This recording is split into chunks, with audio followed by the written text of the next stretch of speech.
This video is for entertainment and educational purposes only. Hey guys, it's Big Paul here today to talk about perma cutters. I ragged on the perma bulkers the other day. I haven't forgot about you, Mr. Perma Cutter or Mrs. Perma Cutter. I find that perma bulkers seem to be more prevalent, but there are definitely perma cutters out there too. And when you just stick to one phase all times, you don't make any progress. You don't make any progress. The perma cutter is the guy or the gal who is terrified of getting fat. I get it. I've been fat at periods of my life. I don't like being fat. But I'll be honest with you, I probably tend more to be a perma bulker because I don't like the feeling of being small. So when you lose your size and your strength, it messes with your head, and I see a lot of people do that. And it's the same thing with the perma cutter. The perma cutter, when they start getting a little bit of body fat, which you have to do to put on some muscle, they panic and they start cutting again. We're going to talk about you in just 1 second.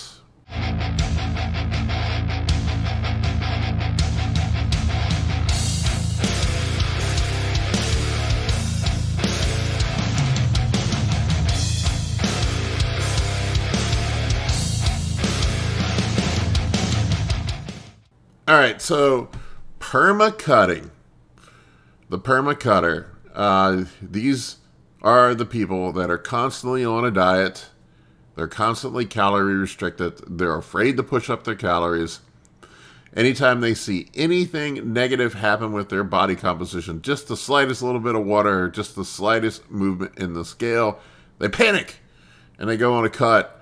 These are the people that are running fat burners year-round to keep their body fat low.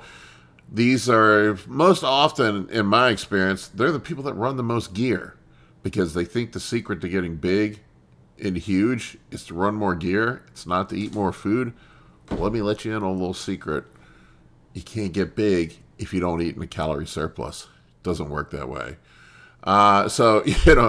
They make really small gains because they're afraid to eat in a calorie surplus, and they just take more and more and more gear, and they look the same because they're not eating. And what people fail to understand about gear is really all it does is for size is increase muscle protein synthesis, some glycogen retention, and water retention. And if you're not eating carbs, you're not going to have glycogen retention. And if you're not eating enough calories, you're not going to accrue any new muscle protein synthesis when you're in deficit because you're constantly burning off everything that you take in. It's not to say that you should get fat and sloppy in the off season. I don't think that's good either. But you have to walk the line of pushing your body fat up high enough to make some gains without getting too fat.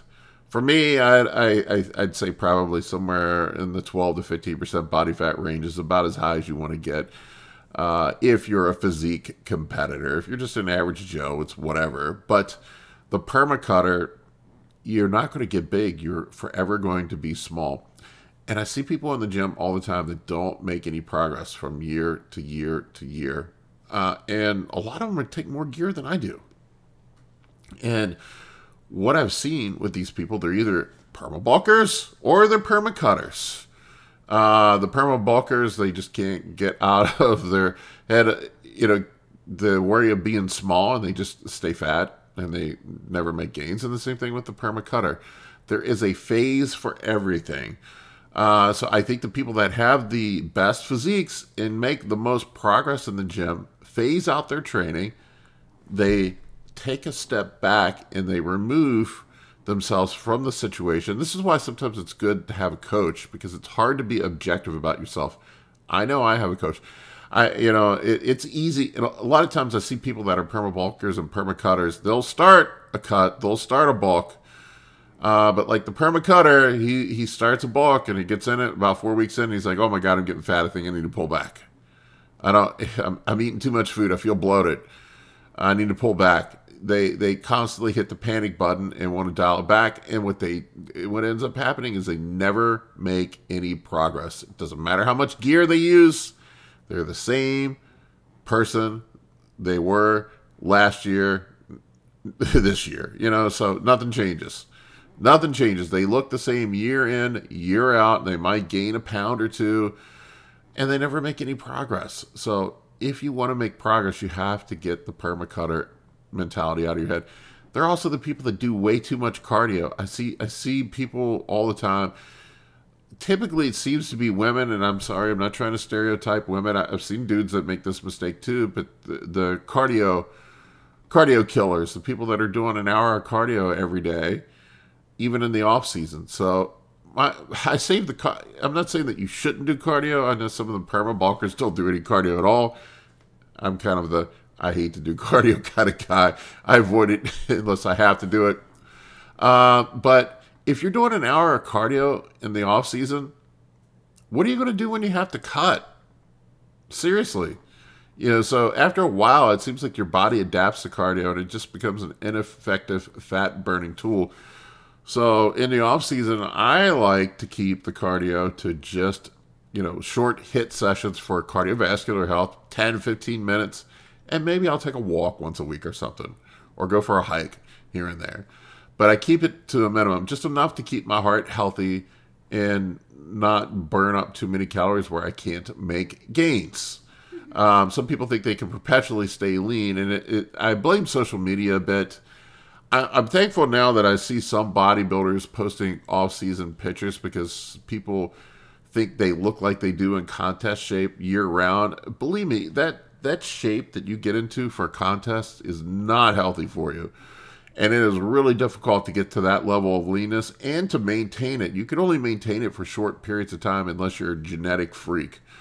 So people have this illusion that these bodybuilders, because they just keep reposting the same fucking pictures over and over again, are that lean year round. Now, there are a few people that stay super lean year round. Some people are just genetically lean. They don't gain body fat. I hate those people. but those people are far and few between. Most people, and for me, I know my homeostatic point where my body likes to be is somewhere in the 12 to 15% body fat range. That's just where I settle in at. If I overeat, I'll get a little bit fatter. If I push it, I can get leaner. But that's just kind of where my body likes to hang out. You have to find where your body likes to hang out, and that's where you should be in the off season if you want to make gains. But once again, I'm not saying it's an excuse to get fat. You perma bulkers that are listening to this, you're going to use this as justification. But there are phases for training in a physique competitor's calendar year. For me, I have a hard cut every year, and I have an off season, and then I have my maintenance and health phases where I cruise. I keep the drugs to a minimum. I dial back my training.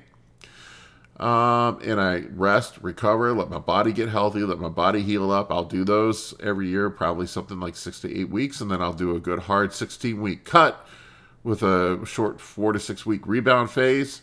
And then I'll do a 16 to 20 week off season. That's how I structure my competitive year. If I weren't competing, I probably would just do one blast a year. That's it. And then run TRT the rest of the year. But you can't, if you want to be a physique competitor, if you want to progress, you can't be a perma cutter. Hopefully you guys like this. I really appreciate you watching. Take care. For coaching or consultations, head over to www.anabolicbodybuilding.com to book your spot today. I can help you with optimizing hormones, fat loss, muscle gain, physique, athletic performance, nutrition, and health. For more information, shoot me an email at bigp3rd@gmail.com.